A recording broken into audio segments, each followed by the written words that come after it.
Hello বন্ধুরা, আজ আমি একটা নতুন রেসিপি তোমাদের কাছে নিয়ে এসেছি, পনিরের কাটলেট। দেখো পনিরের কাটলেট করতে আমার কি কি লাগছে।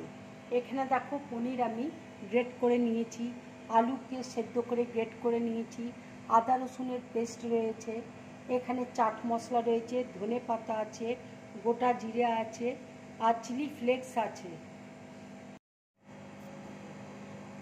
এখানে দেখো ব্রেড ক্যাম্প রয়েছে, এখানে আমি গাজরকে কুচি করে নিয়েছি, লঙ্কাকে কুচি করে নিয়েছি, পেঁয়াজ কুচিয়ে নিয়েছি, লাল বেল পেপার রয়েছে, সবুজ ক্যাপসিকাম রয়েছে, হলুদ বেল পেপার রয়েছে।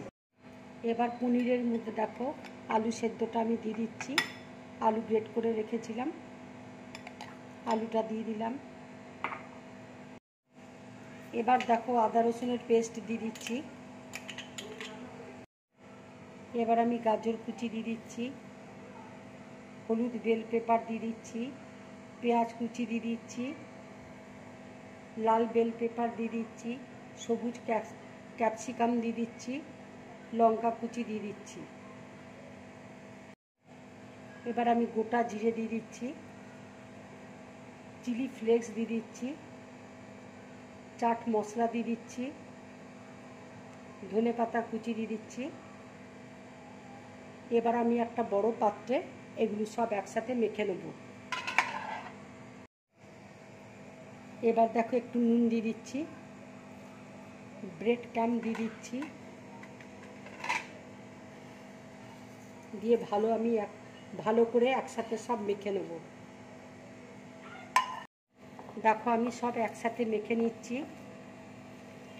আমি এখানে ব্রেড ক্যাম্প দিয়েছি, তোমরা ইচ্ছে করলে কর্নফ্লাওয়ার দিতে পারো। ব্রেড ক্যাম্প দিলে খুব সুন্দর হয় কাটলেটগুলো। দেখো আমি সব একসাথে মেখে নিয়েছি, এবার আমি কাটলেটগুলো তৈরি করে নেব। তোমাদের তৈরি করে দেখাচ্ছি কিভাবে আমি করছি।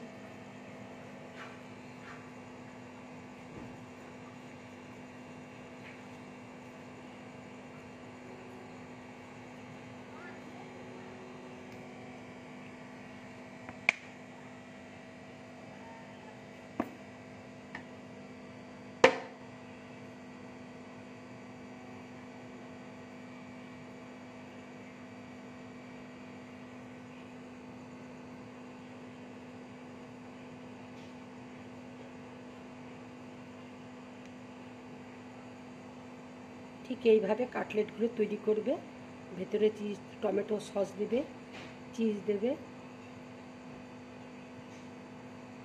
এবার আমি ব্রেড ক্যামের মধ্যে দিয়ে দিচ্ছি।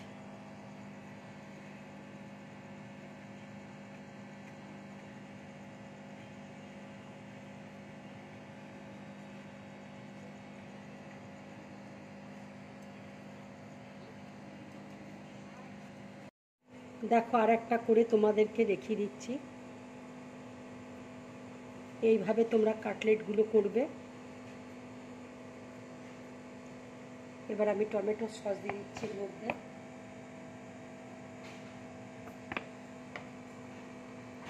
চিজ দিয়ে দিচ্ছি।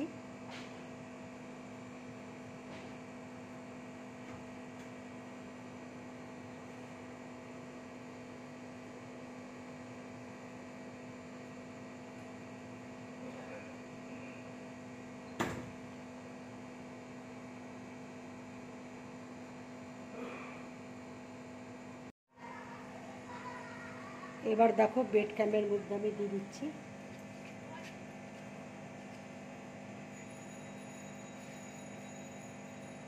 ঠিক এইভাবে তোমরা করবে।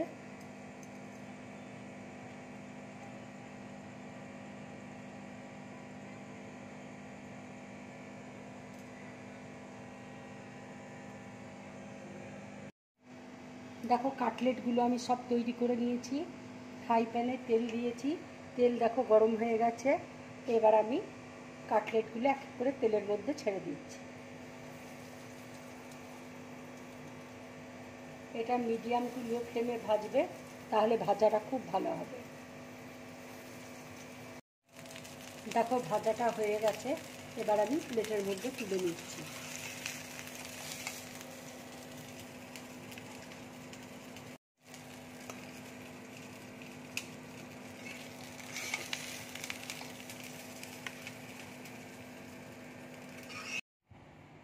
বন্ধুরা, যদি তোমাদের এই কাটলেটের রেসিপিটা ভালো লাগে তাহলে লাইক করবে, শেয়ার করবে আর ড্রিম ব্লগ চ্যানেলটাকে সাবস্ক্রাইব করবে। নমস্কার।